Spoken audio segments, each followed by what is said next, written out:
Hello everyone, welcome to learn to spread channel. कैसे हैं आप सभी लोग? होप सो आप सभी लोग बहुत अच्छे होंगे और बहुत अच्छी तरीके से अपनी तैयारी कर रहे होंगे और अपनी लाइफ में बहुत अच्छी तरीके से आगे बढ़ रहे होंगे।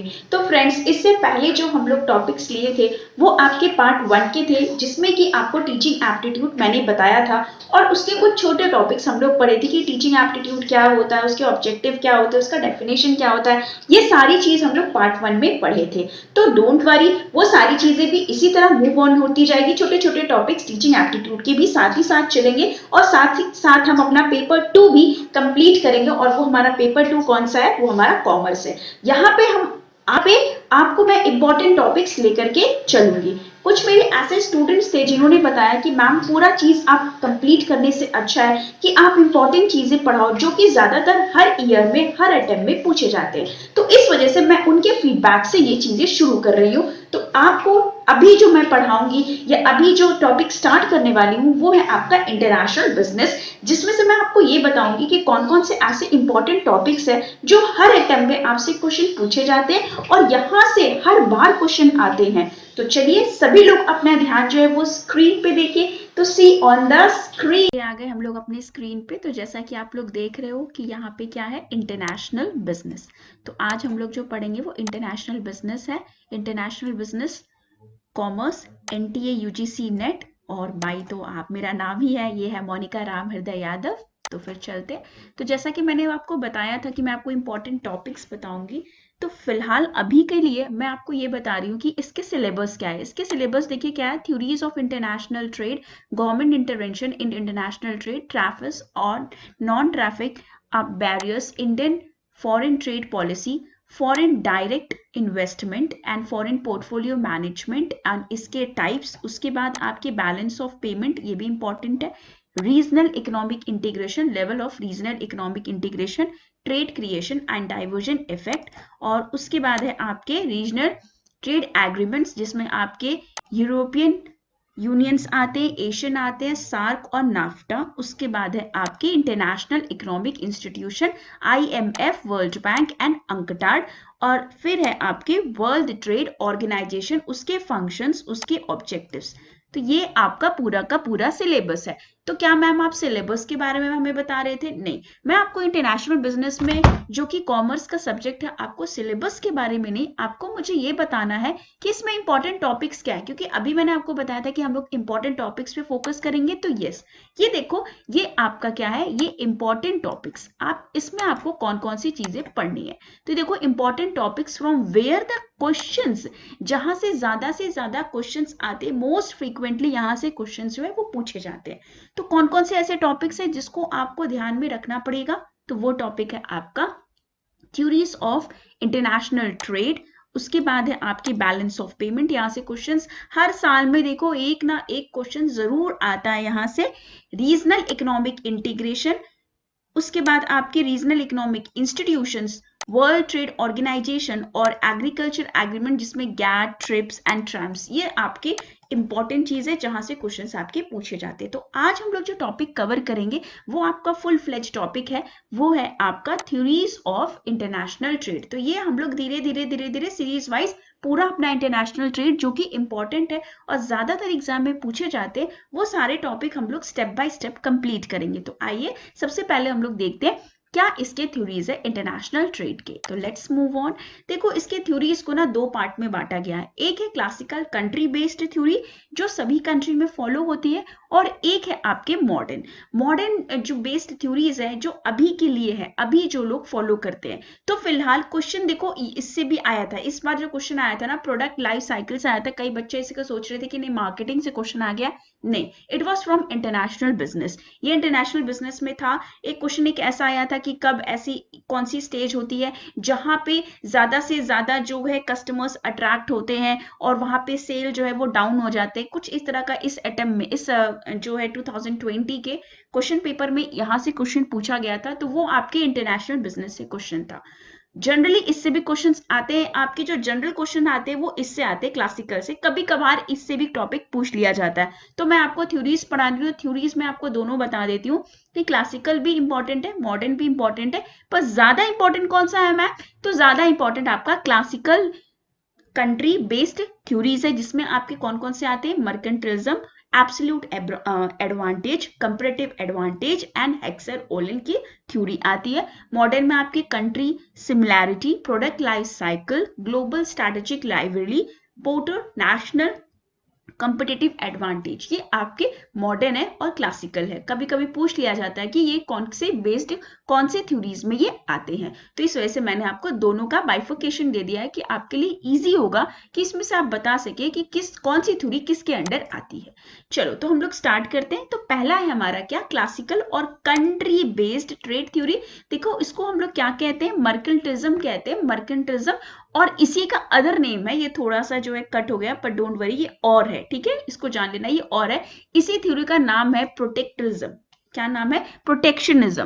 प्रोटेक्शनिज्म का कहने का मतलब है क्या ये थ्योरी बोलना चाहती है, तो देखो इस थ्योरी में आपको ये बताया जाता है कि ज्यादा से ज्यादा ये आपकी ट्रेडिशनल थ्योरी थी, जहां पे लोग जो ट्रेड करती थी, एक कंट्री दूसरी कंट्री से जब ट्रेड करती थी ना बच्चे, तो वो गोल्ड एंड सिल्वर के फॉर्म में करती थी। तो देखो यहाँ पे मैंने पिक्चर भी बनाया आप लोगों के लिए, देखो एक गोल्ड के बिस्किट है और यहाँ पे देखो सिल्वर के बिस्किट है। ये आपको समझाने के लिए कि अर्ली टाइम्स जो ट्रेडिंग होती थी दोनों कंट्री के बीच में, वो किस तरह की ट्रेडिंग होती थी, वो आपके इंटरनेशनल बिजनेस में जो ट्रेडिंग होती थी वो गोल्ड और सिल्वर के फॉर्म में होती थी। देखो ये डेवलप्ड, देखो 16th सेंचुरी, भाई उस समय तो हम पैदा भी नहीं हुए थे, तो उस समय की बात थी ये। And this theory country wealth and determined by the amount of its, जो मैंने बताया आपको गोल्ड एंड सिल्वर पे बेस्ड थी।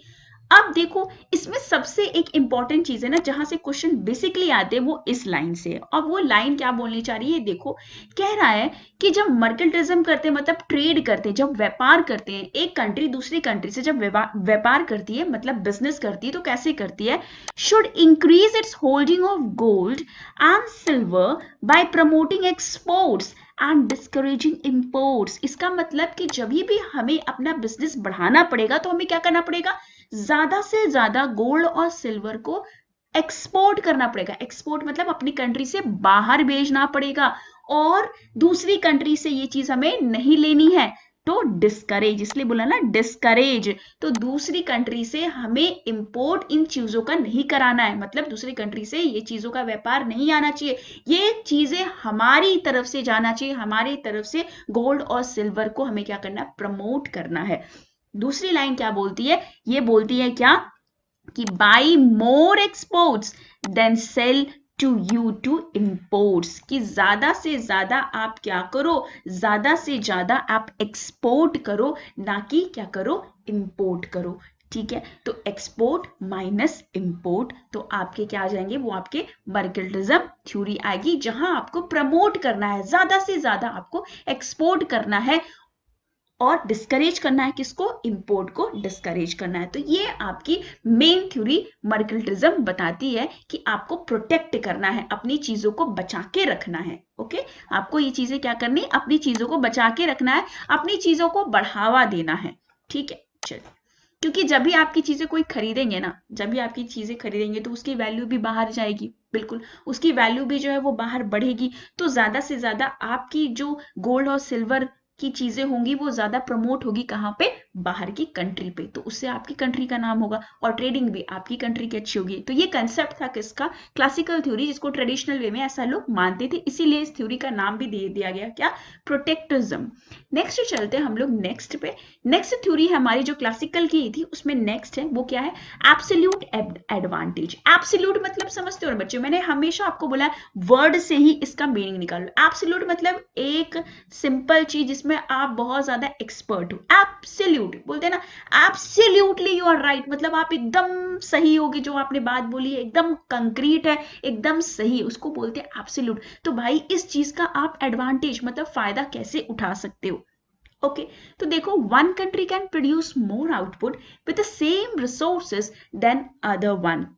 अब इसके कहने का क्या मतलब है, इसके कहने का मतलब सेम है, ये थ्योरी आपको यही बताना चाहती है। देखो ये थ्योरी जो थी वही चालाक इंसान ने दिया था, और उन चालाक इंसान का नाम आपको अच्छे से पता है क्या है, एडम स्मिथ। इन चालाक इंसान ने जो, ये तो हर जगह कूदते हैं, आपको पता है इकोनॉमिक्स में भी कूदते हैं, इंटरनेशनल बिजनेस में भी कूदते हैं, मतलब एक कॉमर्स के ना आपको ये हर जगह दिख जाएंगे एडम स्मिथ। बट ये जो महारथी जिसमें इनको हासिल थी ना, वो थे आपके इकोनॉमिक्स में, वो तो आपको अच्छे से पता है। तो देखो एब्सोल्यूट एडवांटेज में इन्होंने क्या बोला था या इन्होंने क्या फोकस किया था, इन्होंने कहा था ना कि देखो आपके पास जो चीजें बहुत अच्छी, जिसमें आप बहुत ज्यादा एक्सपर्ट हो ना, वो चीजें अगर आप ज्यादा प्रोड्यूस कर ले तो जाहिर सी बात है जिस चीज में आप ज्यादा एक्सपर्ट होगे वो चीजें आप ज्यादा प्रोड्यूस करोगे, भले ही आपके पास रिसोर्सेस कम हो। ओके, भले ही आपके पास रिसोर्सेस कम हो लेकिन फिर भी आप उस चीजों का प्रोडक्शन बहुत अच्छा कर पाएंगे कंपेयर टू एनीवन, किसी से भी कंपेयर कर लो। अब मैं इसको आपको सिंपल लैंग्वेज में समझाती हूँ। अब देखो जैसे कि मैं अपना एग्जांपल लेके आपको समझाती हूँ तो आपको अच्छे से समझ में आएगा कि अगर मैं आपको पढ़ाने में एक्सपर्ट हूं, मैं आपको सिंपल इजी चीज बताने में एक्सपर्ट हूं, तो जाहिर सी बात है मैं आपको वो चीजें अच्छे से समझा पाऊंगी compare to any other teacher. Is it? Same वही चीज अगर आप ले लो, अगर आप इस स्लाइड को पढ़ने में, कई बच्चे लेंगे इस स्लाइड को पढ़ने में, जो चीजें मैं आपको पढ़ा रही हूँ, कई इसको 2 घंटे ले लेंगे पढ़ने में। हाँ भाई, इसको रटेंगे कई लोग बैठ करके। इन 1976 Adam Smith question the leading mercantile theory of the time.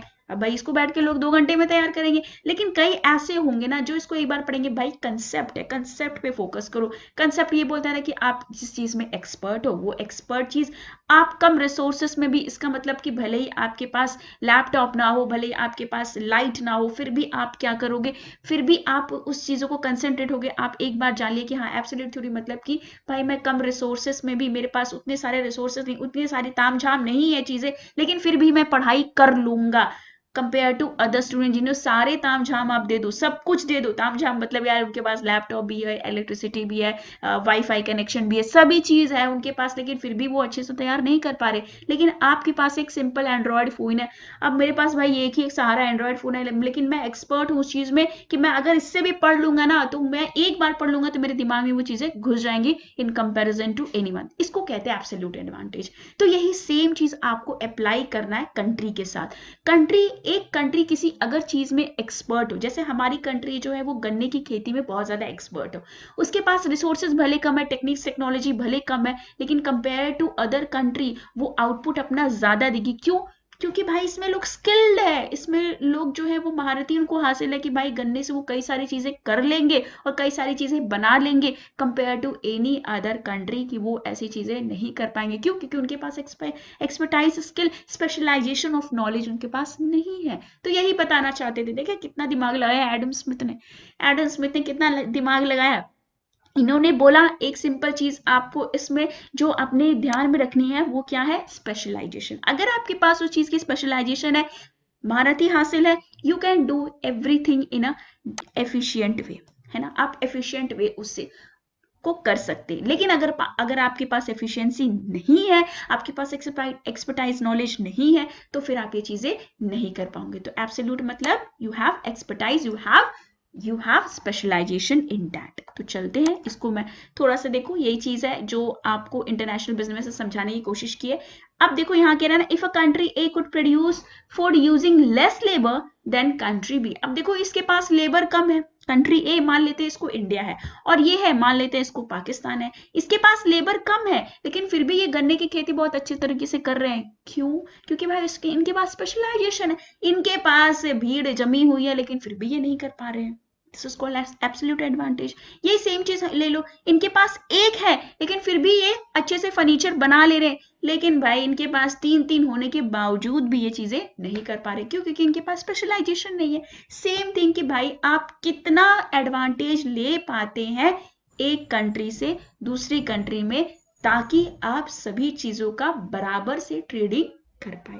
ठीक है, अब देखो यहाँ पे क्या बोल रहा है, यहाँ पे सेम चीज है ना, यहाँ पे कंट्री ए जो है वो ज्यादा एफिशिएंट है क्योंकि कम लेबर से ज्यादा प्रोडक्शन कर ले रहा है। यहाँ पे कंपनी बी जो है, सॉरी कंट्री बी जो है वो ज्यादा एफिशिएंट क्योंकि एक लेबर से ये फर्नीचर बना ले रहा है। तो अब क्या करेगा, अब यही सेम चीज बी क्या करेगा, ए को देगा, क्योंकि भाई हम फर्नीचर में अच्छे नहीं है तो आप क्या कर लो, हमसे ट्रांसफर कर लो। और ए जो है, ए बोल रहा है भाई मैं जो है फूड के उत्पादन में या आपके गन्ने के उत्पादन में मैं सक्षम हूं, तो मैं आपको गन्ना ट्रांसफर कर दूंगा। Is it clear? मेरे ख्याल से ये चीजें क्लियर हो गई हैं। तो दोनों को क्या हो जाएगा, दोनों को फायदा हो जाएगा। ओके, जैसे मैं आपको बोलती हूँ ना कि भाई इतने जगह आप भाग रहे हो, कर रहे हो, इससे अच्छा है कि आप मेरी चीजें फॉलो करो, मेरी पीडीएफ पढ़ो, मेरे जो है क्लासेस फॉलो करो, यू विल गेट बेनिफिट, क्योंकि मेरे पास उस चीज का स्पेशलाइजेशन है। हाँ, आपके पास अगर कोई चीज अच्छी है तो वो चीज मुझे दे दो, तो उससे क्या हो पाएगा, उससे जो है म्यूचुअल बेनिफिट होगा, आपका भी फायदा होगा, मेरा भी फायदा होगा। अगर आपको कहीं अच्छे से मटेरियल मिलते हैं या कोई ऐसी चीजें मिलती है जो पास्ट ईयर के पेपर्स हो या कुछ ऐसा चीज है आपके पास हो, तो आप मुझे भी दो कि हाँ मैम ये आप सभी को बताओ, तो सबका इससे फायदा हो जाएगा। तो this is called mutual benefit, आपको भी फायदा हो, मुझे भी फायदा हो उस चीज का। चलो नेक्स्ट चलते हैं। एब्सोल्यूट एडवांटेज मुझे लग रहा है आप लोगों को क्लियर हो गया होगा। नेक्स्ट चलते हैं कंपैरेटिव एडवांटेज। अब ये वाला कंपैरिजन नहीं है एक से कंपेयर करो दूसरा, ठीक है। अब यहां किसने अपनी बुद्धि लगाई, यहां पे बुद्धि लगाई है किसने, रिकार्डो ने। किसने लगाई है, रिकार्डो ने अपनी बुद्धि लगाई है। रिकार्डो ने क्या कहा है यहाँ पे, देखो, reason that even if a country A had an absolute advantage in the production of the both products, specialization and trade could still occur between the two countries। अब इन्होंने क्या किया ना, जो एडम स्मिथ की थ्योरी को ना इन्होंने निचोड़ दिया, ठीक है। निचोड़ दिया कहने का मतलब है थोड़ा सा और बढ़ा चढ़ा के। अब क्या होता है ना, आप देखते हो ना कि कोई मार्केट में रहता है या कोई मार्केट में बहुत अच्छी तरीके से चीजें कर रहा होता है या उसकी चीजें स्प्रेड आउट होती है, तो क्या करते हैं उसको और बढ़ा चढ़ा के नमक मिर्ची लगा करके लोग बोलते हैं। जैसे मान लो कि आप मम्मी है आपके घर में, तो मम्मी का जैसे आप लोग सन तो हो सकता है कि आप लोग लाडले हो अपने मम्मी पापा के, तो आपके मम्मी पापा अगर आपने बहुत अच्छा स्कोर किया ना तो उसको और अच्छे से बताते कि मेरा बेटा तो ये है, मेरी बेटी तो ये है। कंपेयर करते हैं अपने सन या अपने डॉटर को किसी से। सेम इसी तरह ना कंट्री भी करती है, सेम इसी तरह क्या करती है कि जिस चीज में वो एफिशिएंट रहती है, जिस चीज में वो अच्छी रहती है ना, वो कंपैरिजन करती है नेबरिंग कंट्री से, दूसरी कंट्री से, कि भाई देखो हम तो इतना अच्छा एफिशिएंटली प्रोड्यूस करते हैं, क्या आप कर पाते हो, क्या आप इस चीज का प्रोडक्शन अच्छे से कर पाते हो। दिस इज कॉल्ड आपकी कंपेरेटिव एडवांटेज। अगर कर पाते हो तो वो चीजें आप मुझे दो, जो चीजें आप अच्छी कर पाते हो वो चीज आप मुझे दे दो, जो चीज मैं अच्छे कर पाता हूँ वो चीज मैं आपको दे दूंगा, ठीक है। तो ये कहना, when a country could not produce a product more efficiently than the other country, however it can produce the product better than more efficiently than it does from other goods। अब इससे कंफ्यूज नहीं होना है आपको, ये इसके कहने का यही मतलब है कि भाई जो वो अच्छा प्रोड्यूस कर रहा है दूसरा कंट्री, मान लो पाकिस्तान कोई चीज अच्छा प्रोड्यूस कर रहा है तो उससे ले लो, ठीक है। आप कोई चीज अच्छा प्रोड्यूस कर रहे हो तो बेच उसको दे दो। भाई यहाँ लड़ाई झगड़ा की बात नहीं है, यहाँ पे आपको पढ़ाई करनी है, जो एग्जाम्पल मैं आपको ले रही हूँ, ठीक है। मेरे दिमाग में इस समय पाकिस्तान आया तो मैंने पाकिस्तान का नाम ले लिया, चाइना आता तो चाइना का नाम ले लेती, अमेरिका आता तो अमेरिका का नाम लेती। कहने का यही मतलब है यार कि आप दूसरी कंट्री का एडवांटेज आपको लेना है, जो जिसमें वो अच्छी है और जिसमें आप अच्छे हैं अपना एडवांटेज उनको देना है, अपनी एफिशिएंसी उनको बांटनी। मेरे ख्याल से चीजें क्लियर होगी। तो डिफरेंस बिटवीन, अगर दोनों कंट्री की ट्रेडिंग अच्छी होगी तो जाहिर सी बात है कंट्री ग्रो करेगी। ओके, तो comparative advantage focuses on the relative productivity difference, where the absolute advantage look in absolute productivity. ये दोनों में डिफरेंट है। इसमें क्या बोल रहा है ना, कंपैरेटिव में रिलेटिव प्रोडक्टिविटी। रिलेटिव मतलब कि हो सकता है कि आप गन्ने का उत्पादन अच्छा नहीं कर पा रहे, कोई और कर रहा है, ठीक है, कोई और कर रहा है तो उससे वो चीजें आप ले लो, ठीक है। और आप जिस चीज का अच्छा उत्पादन कर रहे हो आप उस कंट्री को दे दो, ये है आपके रिलेटिव। एब्सोल्यूट ये कह रहा है, एब्सोल्यूट कहने का मतलब ये है कि भाई जिस चीज में आप एफिशिएंट हो, एक्सपर्टाइज हो, स्पेशलाइज्ड हो, वो चीजें आप क्या करो, ट्रांसफर करो, ठीक है। तो दोनों में डिफरेंस है। ओके, चलो नेक्स्ट चलते हैं हम लोग अपने, ये देखो सेम चीज देखो, टॉल गाय, ये ना मोटू सा आदमी, ये देखो ये दाढ़ी मूछ वाला आदमी डंडा पकड़ा हुआ, इसने देखो सेव ज्यादा प्रोड्यूस किए। और ये देखो शॉर्ट गाय है, तो शॉर्ट गाय का स्पेशलाइजेशन किसमें है, शॉर्ट गाय वो स्ट्रॉबेरी प्रोड्यूस करे। तो one nation can produce a good at a lower opportunity cost than the other. Okay, next चलते हैं हम लोग अपने हेक्सन ओलिन थ्योरी। ये है आपके फैक्टर प्रोपोर्शन थ्योरी। मैम ये क्या है, ये कुछ नहीं, देखो फैक्टर मतलब क्या होता है, फैक्टर मतलब आपको मैं अच्छी तरीके से इकोनॉमिक्स में ही पढ़ाई थी कि फैक्टर मतलब क्या होते हैं। सेम वही चीज यहाँ पर भी है। हमारे 4 फैक्टर होते हैं, जब भी हम अपना बिजनेस करते हैं तो 4 फैक्टर से करते हैं। वो कौन कौन से, लैंड, लेबर, कैपिटल, एंटरप्रेन्योर, वो 4 फैक्टर्स होते हैं। बट यहाँ पे जो हेक्सन एंड ओलिन थे इन्होंने 3 फैक्टर पे ज्यादा फोकस किया है। वो 3 फैक्टर्स कौन से, तो भाई लैंड तो चाहिए चाहिए क्योंकि लैंड के अगेंस्ट हमें रेंट पे करना है, लेबर तो चाहिए, लेबर के अगेंस्ट हमें वेजेस पे करना है, और कैपिटल के अगेंस्ट हमें क्या करना है, इंटरेस्ट पे करना है। तो इन्होंने बोला कि भाई आप किस तरह से फैक्टर में प्रपोर्शन करें। फैक्टर में प्रपोर्शन मतलब कि आपने लेबर और कैपिटल में किस तरह से आप प्रपोर्शन डिफाइन करें, मतलब उनकी बराबरी या उनका प्रपोर्शन किस तरह से रखें कि सभी कंट्री को क्या हो पाए, बेनिफिट हो पाए, कि आपस में कंट्री जब भी ट्रेड करे तो उन्हें बेनिफिट हो पाए। कितना प्रपोर्शन लेबर का होना चाहिए और कितना प्रपोर्शन कैपिटल का होना चाहिए। तो ये महान व्यक्ति जो आपके हेक्सर एंड ओलन थे, ये इस पे फोकस किए कि भाई जिस कंट्री के पास ज्यादा कैपिटल है, भाई इतना पैसा क्यों रखे, हमें भी दे दो, हम भी कुछ अच्छा कर लेंगे। और जिस कंट्री के पास ज्यादा लेबर है, जैसे इंडिया के पास ज्यादा लेबर है, कैपिटल की कमी है, अमेरिका के पास ज्यादा कैपिटल है, उसके पास लेबर की कमी है ना, तो ये क्या कर सकते हैं, आपस में इंटरचेंज कर सकते हैं और इससे क्या हो जाएगा, फैक्टर का प्रपोर्शन होगा और कंट्री भी जो है वो अच्छे से क्या कर पाएगी, डिमांड को फुलफिल कर पाएगी और जो हमारे पास गुड्स जो है वो अच्छी तरीके से आएंगे और क्या हो पाएंगे, अगर प्रपोर्शन अच्छा रहेगा तो लेस एक्सपेंसिव में चीजें हमें मिल पाएंगी। तो वही कह रहा है कि great supply related to demand would be cheaper. जाहिर सी बात है, उनके पास अगर कैपिटल ज्यादा होंगे तो भाई कुछ पैसे दे दो, हम आपको यहाँ पर, भाई लोग बहुत बेरोजगार बैठे हुए हैं, हम आपको लेबर दे देंगे।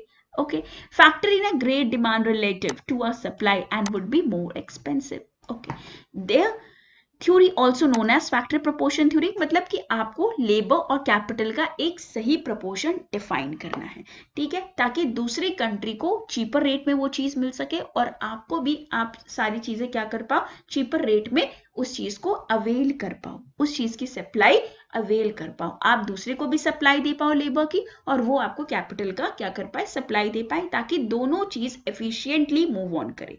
ठीक है, ये बोला कि that therefore the cheaper production factors. I think ये की चीजें आपको क्लियर हो गई होगी। चलिए, तो मेरे ख्याल से आपको क्लासिकल के चारे थ्योरी क्लियर होगी। पहली कौन सी थ्योरी थी, पहली आपकी थी मर्केंटाइन, जिसको हम लोग प्रोटेक्शनिज्म थ्योरी भी कहते हैं। दूसरी आपकी कौन सी थी, दूसरी आपकी एब्सोल्यूट एडवांटेज, तीसरी आपकी थी कंपैरेटिव और चौथी कौन थी, हेक्सर एंड ओलन थ्योरी। मेरे ख्याल से ये चारों थ्योरी आपको क्लियर होगी। मर्केंटाइन में आपकी किसके बारे में गई, ट्रेडिशनल वे में, जहां पे गोल्ड और सिल्वर की बात हो रही थी। सेकेंड है एब्सोल्यूट एडवांटेज, जहां पे आपको एब्सोल्यूटली आप जिसमें आपका स्पेशलाइजेशन है उसकी बात की जा रही थी। कंपैरेटिव में आपके रिलेटिव स्पेशलाइजेशन की बात की जा रही थी कि आप रिलेटिवली किसमें एफिशिएंट है प्रोडक्शन में। और हेक्सर एंड ओलन में किसकी बात की जा रही थी, वो फैक्टर प्रपोर्शन की, जहां पे आपके लेबर और कैपिटल की बात की जा रही थी कि आप किसमें अच्छे हैं, उस चीज का आप प्रोडक्शन अच्छा करो ताकि दूसरी कंट्री को भी फायदा हो और आपको भी फायदा हो, सारी चीजें चीपर रेट में एक्सचेंज हो पाए, ट्रेड हो पाए। सो आई थिंक कि ये आपको क्लासिकल तो क्लियर हुई होगी। नेक्स्ट इसका जो आपका हेक्सर एंड ओलन थे ना, इसका एक जिसको हम कह सकते हैं एक एक्सेप्शन था। ये इस बार के एग्जाम में पूछा गया था कि लेंटिव पैराग्राफ क्या होता है, व्हाट इज आपके लेंटिव पैराडॉक्स, ये क्या है। ये पैराडॉक्स ये बताती है कि भाई जरूरी नहीं है ना कि हर कंट्री जो है वो उनके पास जो है कैपिटल बहुत ज्यादा हो। जैसे कि इस समय कोरोना वायरस के समय जो ये आपका देख रहे हो ह्यूज पैंडेमिक का सिचुएशन है, इस समय यूनाइटेड नेशंस जो है आपके जो अमेरिका है, ये जरूरी तो नहीं है ना कि उनके पास अबेंडेंट ऑफ कैपिटल रहे, उनका कैपिटल इन्वेस्ट करके भी बेचारे सब फिर भी वहां पे ज्यादा से ज्यादा जो है आपका देख रहे होगे कितनी ज्यादा जो है बीमारी फैल गई है ना, कितना ज्यादा वो डिजीज जो है ज्यादा से ज्यादा स्प्रेड आउट हो चुका है। तो ये जरूरी नहीं है। तो लैंड ऑफ पैराडॉक्स यही कहता है कि ये चीज ये कहता है कि भाई जरूरी नहीं है कि एक प्रपोर्शन जो है उनमें फिक्स हो पाए। ओके, ये कह रहा है his analysis become as a land of paradox because it was reverse of what was expected by the factor proportion theory. Factor proportion theory में तो आपको यही बता रहा था कि दोनों का, कैपिटल का और लेबर का, ठीक है, उन दोनों का एक प्रपोर्शन होना चाहिए। बट जरूरी नहीं है ना कि हर समय एक ही स्थिति रहे। अब जरूरी नहीं है कि यूएस हर समय रिच रहे, या जरूरी नहीं है ना कि इंडिया हर समय पुअर रहे। डेवलपिंग चीज तो हर समय होती रहती है, ठीक है। तो ये चीजें हमेशा नहीं होती, इसलिए इन्हें कहा कि भाई हमेशा प्रपोर्शन में चीजें नहीं हो सकती। ओके, तो in the subsequent year the economists have noted historically at that point in time labor in the United States was both available in steady supply, more productive than in many other countries, hence it made the sense to export the labor intensive goods। मेरे ख्याल से ये चीजें आपको बहुत अच्छी तरीके से क्लियर हुई होगी। नेक्स्ट चलते हम लोग नेक्स्ट थ्योरी पे। ओके, अब हम लोग नेक्स्ट आते हैं कहाँ पे, अपने मॉडर्न और फर्म बेस्ड ट्रेड थ्योरीज। ठीक है, मॉडर्न या फर्म बेस्ड ट्रेड थ्योरी इसको बोलते हैं। ये आपके क्लासिकल के बाद है। क्लासिकल तो वो 4 थ्योरीज हम लोगों ने पढ़ी, ये आपके मॉडर्न और फर्म बेस्ड ट्रेड थ्योरीज है। ये क्या है, ये इन्वॉल्व हुई थी विद द ग्रोथ ऑफ किसके, मल्टीनेशनल कंपनी, जो एमएनसीज आई थी ना, उसके हिसाब से फिर एक आपकी theory firm based trade theories बनी, क्योंकि ये मल्टीनेशनल आने के बाद काफी सारा एक्सपेंशन हुआ, काफी सारी ऐसी चीजें हुई जो कि आपके ट्रेड में डेवलप हुई। तो देखिए, या इसको आप कह सकते हैं इंट्रा इंडस्ट्री ट्रेड, जिसको हम बोलते हैं trade between two countries of goods produced in a same industry. For example, जैसे जापान एक्सपोर्ट क्या Toyota vehicles to Germany and import Mercedes Benz automobiles from Germany. तो यहाँ पे जब ऐसे ऑटोमोबाइल्स में भी काम होने लगे, अभी तो गोल्ड एंड सिल्वर चल रहे थे, या आपके गुड्स ऐसी चीजें चल रही थी, खाने पीने की चीजें चल रही थी, जब ऐसे ऑटोमोबाइल्स में भी ये काम होने लगा, जब बहुत सारी टेक्नोलॉजी जो है वो डेवलप होने लगी, तब आपके मॉडर्न या फर्म बेस्ड ट्रेड थ्योरीज आई। ठीक है, इसके भी आपके 4 थ्योरीज हैं। तो ये 4 थ्योरीज कौन कौन से, चलिए इसको जानते हैं। फर्स्ट है आपका country similarity theory. Country similarity theory, देखो नाम में ही काम है, कह रहा है कि जो भी कंट्री हो, ठीक है, इंडिया हो, चाइना हो, ठीक है, एनी कंट्री, जापान हो, जर्मनी हो, कोई भी कंट्री हो, जिस स्टेज में वो चल रही है, ठीक है, अगर वो डेवलपिंग स्टेज में चल रही है तो उनको डेवलपिंग में सारी कंट्री को एक लाइन में रखेंगे, एक सिमिलर वे में रखेंगे, एक सिमिलर स्टेज में रखेंगे। ये सारी कंट्री जो है वो डेवलपिंग कंट्री हो और ये इन चीजों का ट्रेड करती है। ठीक है, तो इसको किसने दिया था, ये दिया था लेंडर ने, इनका नाम था स्टेफन लेंडर, जिन्होंने डेवलप किया था सिमिलैरिटी थ्योरी। कब, इन 1961 में, जिन्होंने ये बताया था कि भाई जो भी ऐसी कंट्रीज है जो कि सिमिलर गुड्स प्रोड्यूस करती है और वो डेवलप्ड की कैटेगरी में या डेवलपिंग के कैटेगरी में या अंडर डेवलपमेंट कैटेगरी में है, उनको हम क्या देंगे, सिमिलर प्रेफरेंस देंगे। तो उनकी एक कैटेगरी ये बना देती थी। ये थ्योरी क्या करती थी, कंट्री सिमिलैरिटी थ्योरी, जो लेंडर ने कहा कि उनकी हम एक एक कैटेगरी बना देंगे। ये भी सही बात है, उन्होंने बोली थी कि चलो ठीक है, ये कैटेगरी बना देंगे तो हमें आसानी होगी कि भाई ये चीजें, ये गुड्स जो है इस कंट्री से आ रही है और ये कंट्री किन में आते हैं, अंडर डेवलप में या डेवलपिंग में। उनको एक स्टेज में उन्होंने क्या कर दिया था, डिफाइन किया था, और उनकी प्रेफरेंस भी वही हम देंगे। ठीक है, सिमिलर प्रेफरेंस देंगे।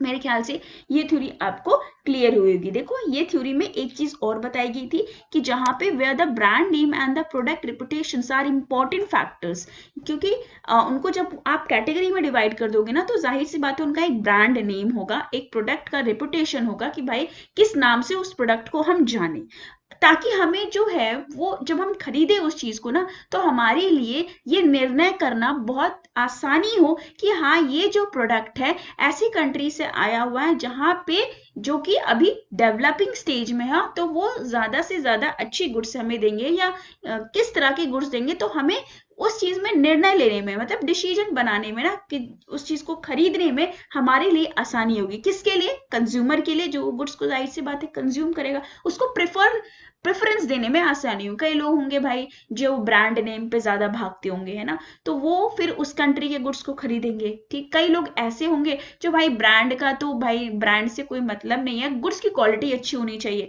तो फिर वो आपके अंडर डेवलपिंग में चले जाएंगे। तो इस तरह से उन्होंने लैंडर ने कैटेगरी बनाई थी, ताकि सभी के लिए, जो भी बायर्स है उनके लिए आसानी हो कि जब भी वो गुड्स खरीदे तो वो प्रेफरेंस दे पाए उस चीजों को, उस चीजों में फर्क समझ पाए। चलो नेक्स्ट चलते हैं हम लोग नेक्स्ट थ्योरी में। मेरे ख्याल से ये कंट्री सिमिलैरिटी थ्योरी आप लोगों को समझ में आएगी, जो लेंडर ने दिया था। अब चलते हैं प्रोडक्ट लाइफ साइकिल। ये तो थ्योरी बहुत फेमस है, और ये तो हमें लगता है ना कि ये हम लोग क्लास 12th में भी पढ़ा था हम लोगों ने, बीकॉम में भी पढ़ा है, एमकॉम में भी पढ़ा है। ठीक है, तो इंटरनेशनल बिजनेस में ये किसने डेवलप किया था, ये थ्योरी आई थी आपके रेमंड वार्नन और हार्वर्ड बिजनेस स्कूल प्रोफेसर ने डेवलप किया था ये थ्योरी, जहां पे 3 स्टेज बताई गई थी, 3 डिस्टिंक्ट स्टेज बताई गई थी। बीच बीच में और भी स्टेज होते हैं इसके, जो कि हम लोग मार्केटिंग में हम लोग पढ़ेंगे कि इसके 5-6 स्टेज होते हैं, तो वो 6 स्टेज हम लोग पढ़ेंगे, लेकिन फिलहाल यहाँ पे 3 स्टेज है जो हार्वर्ड बिजनेस स्कूल के प्रोफेसर लोगों ने बताया था। उन्होंने बोला था बहुत ज्यादा पढ़ लेते हैं ना प्रोफेसर लोग, तो वो लोग फिर ना क्या करते हैं, कैटेगरी डिफाइन कर देते हैं, है ना। एक कैटेगरी डिफाइन कर लेते हैं, ज्यादा पढ़े लिखे लोग हैं भाई ये लोग। देखो क्या है, न्यू प्रोडक्ट, मैच्योरिंग प्रोडक्ट और स्टैंडर्डाइज्ड। क्या है आपके, न्यू प्रोडक्ट, मैच्योरिंग प्रोडक्ट और स्टैंडर्डाइज्ड प्रोडक्ट। तो न्यू प्रोडक्ट जाहिर सी बात है वो प्रोडक्ट जो अभी लॉन्च होने हैं, है ना, will occur completely to the home country of its innovation. जो अभी भाई नए नए हैं, नए नवीनी दुल्हन की तरह, नई नवेली दुल्हन की तरह नया एक प्रोडक्ट, तो उसको हम बोलेंगे होम कंट्री में जब कोई नया प्रोडक्ट कंप्लीटली अभी नया नया है। The product life cycle theory has been less able to explain the current trade patterns where the innovations and manufacturing occur around the world, जैसे कि आपके इंडिया और चाइना। अब ये बताने की क्या कोशिश कर रहा है कि एक प्रोडक्ट होता है ना, जैसे मान लो एक पेन हो, ठीक है, या मान लो आपकी एक कॉपी हो, उन सभी का एक साइकिल होता है। जैसे मान लो कि अभी देखो क्लासमेट जब आई थी तो पहले इसको कोई नहीं जानता था, अब लोग इसका कितना प्रमोशन कर रहे। सिंपल एक यहाँ रजिस्टर है क्लासमेट, है ना, एक सिंपल रजिस्टर है, उसको कितना प्रमोशन किया जा रहा है। तो जब वो आई थी नई नई ना, जब नई नवेली दुल्हन आई थी तो उसको देखो कितना प्रमोट किया गया। तो दैट इज कॉल्ड आपका न्यू प्रोडक्ट। मैच्योरिंग प्रोडक्ट, जब उसका कई सारा एडवर्टीजमेंट हो कि भाई अगर आप 1 रुपए कंट्रीब्यूट करते हो तो वो हमारे भारत की शिक्षा में जाता है, दैट इज कॉल्ड मैच्योरिंग। फिर इसको एक स्टैंडर्डाइज्ड बना दे, भाई कॉपियों में अगर कभी लेना है ना, क्लासमेट की copy low. what it is a standardized product। ये है क्या भाई, एक स्टैंडर्ड आपने डिसाइड कर दिया कि खरीदो ना तो स्टैंडर्डाइज्ड प्रोडक्ट होना चाहिए क्लासमेट की तरह। अरे इस तरह चॉकलेट का एग्जांपल ले लो, पहले जब कैडबरी आई थी क्या उसको कोई जानता था? सही सी बात है, नहीं जानता था। नया नया इनोवेशन, नया नया एक प्रोडक्ट आया था, कैडबरी खाने में कितना स्वीट है, कितना अच्छा है, that is called new product, अभी नया नया आया। मैच्योरिंग, जब भाई दीपावली के सेलिब्रेशन में दे दिया या कि कोई ऐसे ओकेजन के सेलिब्रेशन में दे दिया आपके, कि एक सेलिब्रेशन का पैकेट, मतलब वही पूरे चॉकलेट का पैकेट जिसमें आपके 5 स्टार भी होते हैं, आपके कई सारे जेम्स भी होते हैं, कई सारे चॉकलेट्स होते हैं ना, तो मैच्योरिंग प्रोडक्ट दिखाते हैं कि हाँ भाई जब भी दिवाली का फेस्टिवल आए तो आप उसमें क्या दे दो, सेलिब्रेशन का पैकेट दे दो। फिर एक स्टैंडर्ड वो डेवलप हो गया, कैसे कि अब कुछ भी हुआ, अब देखो इस पेंडेमिक के समय कोई अब मिठाई देगा नहीं, सब चॉकलेट या कुछ ऐसे पैकेट्स देंगे ना, तो उसको एक स्टैंडर्ड बना दिया कि भाई देखो जब भी कोई ओकेजन हो ना, कुछ ऐसी चीज हो ना, कुछ ना मिले ना तो मिठाई का डब्बा भी ना मिले ना तो चॉकलेट दे दो, सेलिब्रेशन दे दो। तो वो एक स्टैंडर्डाइज्ड प्रोडक्ट हो गया। ठीक है, मेरे ख्याल से ये चीज आपको अच्छे से समझ आएगी। तो यही चीज इन्होंने बताने की कोशिश की थी हार्वर्ड बिजनेस स्कूल के जो ज्यादा दिमाग वाले लोग थे, प्रोफेसर लोग, वो लोग। ओके, चलो अब आते हैं अपने थ्योरी पे, वो है हमारा global strategic rivalry theory. Rivalry बोला है तो इसका मतलब जाहिर सी बात है राइवल है, मतलब कि लड़ाई झगड़े वाली बात है, दो लोगों की बात है, राइवल है ना। अब जैसे मैं यहाँ पे आपको पढ़ा रही हूँ यूट्यूब पे, है ना, अभी यूट्यूब पे पढ़ा रही थी, इससे पहले मैं अन अकेडमी में पढ़ा रही थी, फिर मैं ऑफलाइन भी पढ़ा रही थी। तो क्या मेरे राइवलीज नहीं है? जाहिर सी बात है मेरे राइवली है। तो क्या मैं इसको राइवली, अरे वो तो मेरे दुश्मन है जो मेरे ही सब्जेक्ट मेरे को, जो मेरे ही सब्जेक्ट मेरे स्टूडेंट्स को पढ़ाते हैं। तो क्या ये चीजें जो है, क्या ये राइवल की तरह एक्ट करती है? बिल्कुल, ये चीजें राइवल की तरह एक्ट करती है।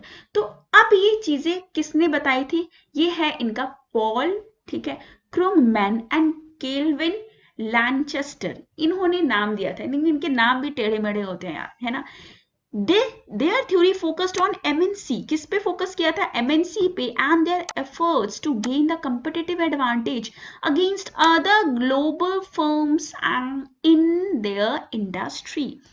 Firms will encourage global competition in their industries in order to prosper, and they must develop a competitive advantage, obtain sustainable competitive advantage, and called barriers to entry in the industry. The barriers to entry refers क्या, obstacle new firm may face when trying to enter in the industry or a new market। अब बोलो ma'am ये तो हम भी पढ़ लेंगे read करके, आप बताओ इसका मेन तर्क, इसका मेन तर्क जो जो क्रक्स बताना चाह रहा है, ये बताना चाह रहा है, जो केल्विन और पॉल क्यूगमैन ने कहा था, वो यही कहा था यार कि देखो जैसे जैसे एमएनसी हमारे कंट्री में घुसती जा रही है ना, जिस हिसाब से घुसती जा रही है, अब आपकी जैसे हिंदुस्तान यूनिलीवर, ऐसा एक भी प्रोडक्ट बता दो जो उन्होंने नहीं बनाया हो। हर एक तरह का प्रोडक्ट उन्होंने ध्यान दिया है, हर एक प्रोडक्ट को उन्होंने बनाया है।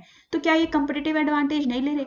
बिल्कुल ले रहे हैं, बिल्कुल कंपिटिटिव एडवांटेज ले रहे हैं अपने इंडिया में जितनी भी एमएनसीज आई है इंडिया में, क्या ये चीजें कम्पिटिट नहीं कर रही है अपने डोमेस्टिक कंट्री को? बिल्कुल कम्पिटिट कर रही है। हमारे अब कोई भी ऐसी चीजें, कोई भी ऐसा प्रोडक्ट जो है वो लोग नहीं लेना चाहते हैं। क्यों? क्योंकि भाई ब्रांड पे लोग ज्यादा भागते हैं, क्वालिटी पे लोग ज्यादा भागते हैं। और हाँ भाई, इम्पोर्टेड है, इम्पोर्टेड इसका मतलब कहते हैं ना कि एमएनसी इसका है। हिंदुस्तान यूनिलीवर का लोग नाम मैं आपको अभी बता रही हूँ। क्या ये चीजें कि आप नहीं जानते हो? बिल्कुल जानते हो। आप उसकी चीज सुनते हो तो कि आप सोचते हो हिंदुस्तान नाम है तो हिंदुस्तान का ही होगा। नहीं, हिंदुस्तान नाम है तो हिंदुस्तान का नहीं है। हिंदुस्तान यूनिलीवर जो है वो बाहर का है। यूनिलीवर जब मैं आपको पढ़ाऊंगी ना मार्केटिंग, तो मैं आपको बताऊंगी, इसका भी हिस्ट्री मैं आपको अच्छे से बताऊंगी कि हिंदुस्तान लीवर यूनिलीवर जो है वो यहाँ की नहीं है, वो इंडिया की नहीं है। तो क्या वो चीजें इंडिया को compete करती है? बिल्कुल। इंडिया के जितने भी प्रोडक्ट्स है, आप देखो कि जितने भी आयुर्वेदिक प्रोडक्ट्स है, जैसे आप ले लो, ये एक सिंपल मैं एक एग्जांपल लेती हूँ। फेयर एंड लवली का बहुत चल रहा है ना, किसकी प्रोडक्ट है वो आपकी हिंदुस्तान यूनिलीवर के। क्या वो आपके और कॉस्मेटिक्स को compete नहीं करती? बिल्कुल compete करती है। जो आपके लेस है, जो आपके कुरकुरे हैं, जो आप लोग कुरकुरे का पैकेट खाते हो, दैट इज ऑल्सो एमएनसी। वो भी एक एमएनसी के द्वारा ही डेवलप हुई है। वो कौन डेवलप किया? प्रॉक्टर एंड गैम्बल कंपनी ने डेवलप किया। कभी भी यार खाया करो ना कोई भी चीज, कुरकुरे खा रहे हो, लेस खा रहे हो, या कोई भी कॉस्मेटिक लगा रहे हो, कुछ भी कर रहे हो ना, तो उसका देखा करो कि कौन सी कंपनी है, कहाँ की है, क्या है, एमएनसी है कि क्या है, क्या वो अपने डोमेस्टिक चीज को compete करती है? बिल्कुल compete करती है। अपने डोमेस्टिक जो कंट्री है वहां पे जो आप सोप अभी यूज करते हो ना, बहुत सारे ऐसे सोप है जो आते हैं, जैसे कि लाइफ बॉय है, जहां तंदुरुस्ती है वहां कौन प्रोड्यूस किया है? हिंदुस्तान यूनिलीवर। और हम लोग पहले की सही है, एक आता था आपका सोप, मैं बता रही हूँ आपको, बंदर करके एक आता था, बंदर सोप, है ना? वो भी एक सोप था यार, वो डेवलप था बाय इंडिया। उससे पहले लोग आपके बाथिंग किया करते थे, मतलब नहाते धोते थे। क्या अब वो चलता है? नहीं चलता। क्यों? क्योंकि compete कर लिया। जो आपके एमएनसीज ने ग्रैप्स कर लिया पूरा डोमेस्टिक मार्केट यार। अब तो चलता भी नहीं। और मोदी जी कहते हैं, क्या कहते हैं कि भाई अब बाइकआउट करो एमएनसीज को, ज्यादा से ज्यादा अपने डोमेस्टिक प्रोडक्ट यूज करो। कहाँ से यूज करे? पूरा का पूरा तो हावी हो गया एमएनसी हमारे ऊपर, पूरा का पूरा। तो ये एमएनसी जो है वो कंपिटेटिव एडवांटेज ले चुका है। ठीक है। तो देखो, ये थ्योरी यही बोलती है कि जितने भी एमएनसीज हैं और उनके जो एफर्ट है, जो वो गेन करे कंपेटिटिव एडवांटेज अगेंस्ट कह रहा global firms in their industry. दूसरी भी और इंडस्ट्री, जैसे हिंदुस्तान का और कंपेटिटिव एडवांटेज कौन है? एमएनसीज में ही ले लो आप। तो इनका कंपेटिटिव एडवांटेज आप किससे लेते हैं? ये अपने Procter and Gamble. Procter and Gamble is another company, वो दूसरी कंपनी, दूसरी एमएनसी है। तो वो दूसरी एमएनसी से कैसे कंपेटिटिव एडवांटेज लेते हैं, किस तरह से वो compete करते हैं उनको? एक आपके खाने पीने का सामान ले लो या कॉस्मेटिक्स का ले लो, किसी चीज का भी ले लो, किस तरह से वो कंपटीशन आपस में करते हैं। तो ये इनका क्या बैरियर्स होता है? इस बैरियर्स को ऑप्टिमाइज करने में, इस लड़ाई झगड़े को खत्म करने में सबसे ज्यादा जो इंपॉर्टेंट चीज है वो आपके research and development, ownership of intellectual property and rights, economics of scale, unique business process or methods, as well as extensive experience in the industry, and the control of resources or favorable access of a raw material. तो ये सारी चीजें हैं जिससे हम चीजों को क्या कर सकते हैं भाई, पूरी तरह से खत्म तो नहीं कर सकते, बट ऑप्टिमाइज कर सकते हैं तथा कम कर सकते हैं। नेक्स्ट चलते हैं, हमको मेरे ख्याल से ये चीजें आप लोगों को बहुत अच्छे से क्लियर हुई होगी। अब आते हैं porters national competitive advantage theory. ये मैम क्या है? अब आए थे ये पोर्टर, महान इंसान, ये कहाँ के थे? Harvard business school. जो भी कॉमर्स के स्टूडेंट होते हैं ना, उनका सपना होता है यार हार्वर्ड स्कूल में पढ़ने का। हार्वर्ड बिजनेस स्कूल सबसे अच्छी, जिसको कहते हैं बिजनेस स्कूल है, जहाँ पे आप सबसे अच्छी एजुकेशन, सबसे अच्छे प्रोफेसर जो है वहां से डेवलप्ड होते हैं। बेस्ट, आपकी कह सकती हूँ बेस्ट बिजनेस स्कूल है। ठीक है। तो वहां के थे माइकल पॉटर।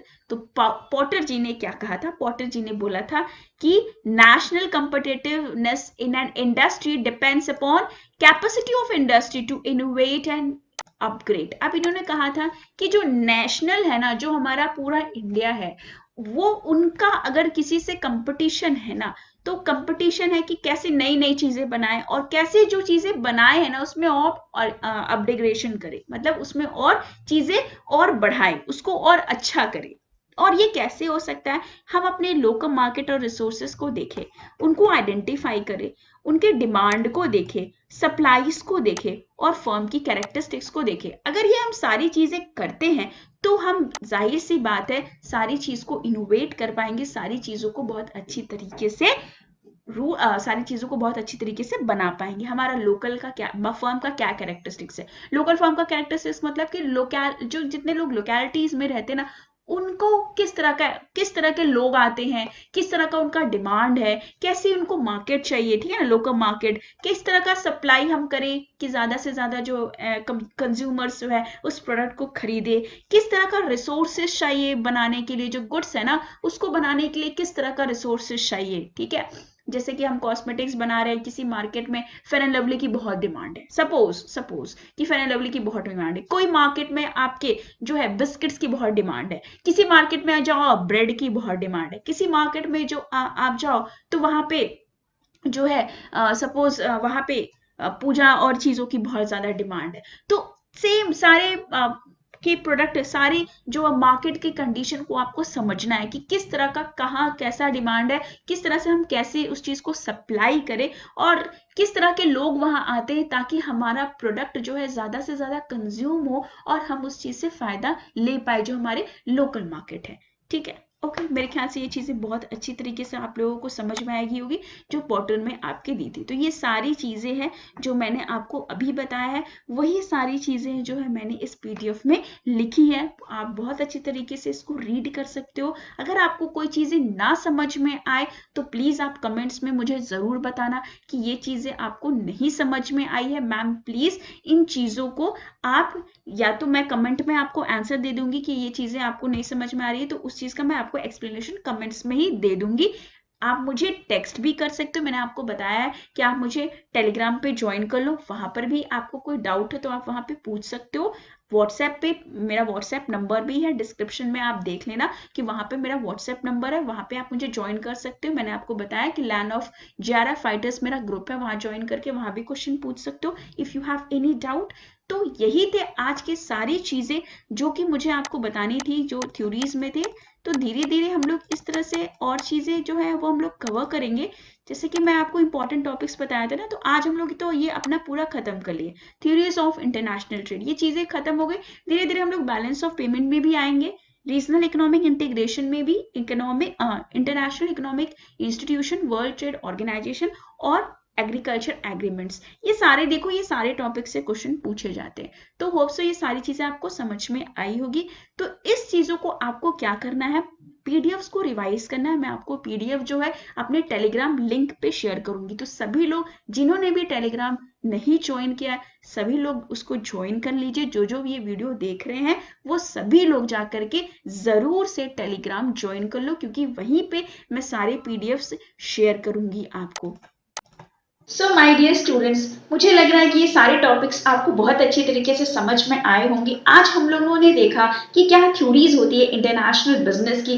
धीरे धीरे और भी इंपॉर्टेंट टॉपिक्स से हम मूव करेंगे, जो भी मैंने आपको लिस्ट दिए हैं कि इससे क्वेश्चन जरूर पूछे जाते हैं। आप बिलीव करिए इनसे क्वेश्चन हर अटेम्प्ट में आते हैं, हर ईयर में इससे पूछे जाते हैं। तो इन सभी टॉपिक्स को बहुत अच्छी तरीके से तैयार करिएगा। जो भी मैं आपको पीडीएफ दी हूँ, जो भी मैं आपको लेक्चर्स दे रही हूँ, वो सारी चीजें अगर आप तैयार करते हो तो मेरा बिलीव करो कि आप यहां से जरूर 2 to 4 नंबर्स आप जरूर से जरूर ले आओगे। आपको बस अपनी एनालिटिकल थिंकिंग डेवलप करनी है और वो थिंकिंग तब आएगी जब आप इसके क्वेश्चंस लगाओगे। तो पहले हम लोग कंसेप्ट्स को जान लेते हैं, उसके बाद हम लोग इसके क्वेश्चंस पे लगाएंगे और सारी चीजों को बहुत अच्छी से तरीके से क्रिस्टल क्लियर वे से समझेंगे। तो धीरे धीरे हम लोग इसके टॉपिक्स को भी मूव करते जाएंगे। मुझे आपको ये बताना था कि पेपर 1 का जैसे चल रहा है वो सेम एज इट इज चलेगा और पेपर 2 के इंपॉर्टेंट टॉपिक्स जो है, जो कि बेसिकली एग्जाम्स में पूछे जाते हैं, वो ऐसे सीरीज में चलेंगे। तो मुझे लग रहा है कि ये सारी चीजें आपको अच्छी लग रही है। अगर कैसा लग रहा है, कैसा नहीं लग रहा है, ये सारी फीडबैक आप कमेंट्स में जरूर मुझे बताइएगा। अगर कुछ और इम्प्रूवमेंट भी करना होगा तो वो भी बताइएगा मुझे। और सभी लोग इस वीडियो को लाइक करना, सब्सक्राइब करना, फॉलो और फॉरवर्ड करना मत भूलना। सभी लोग इसको जरूर से फॉरवर्ड करना, फॉलो करवाना, लोगों से सब्सक्राइब करने बोलना। ताकि इसका बेनिफिट सभी को मिल सके, सभी लोग अपना यूजीसी नेट एग्जामिनेशन जो है वो क्लियर कर सके और सभी लोग अपने लाइफ में अच्छी तरीके से आगे बढ़ सके। तो do like, subscribe, follow, forward my channel. और लास्ट में हमेशा बोलती हूँ मैं क्या, कीप स्माइलिंग।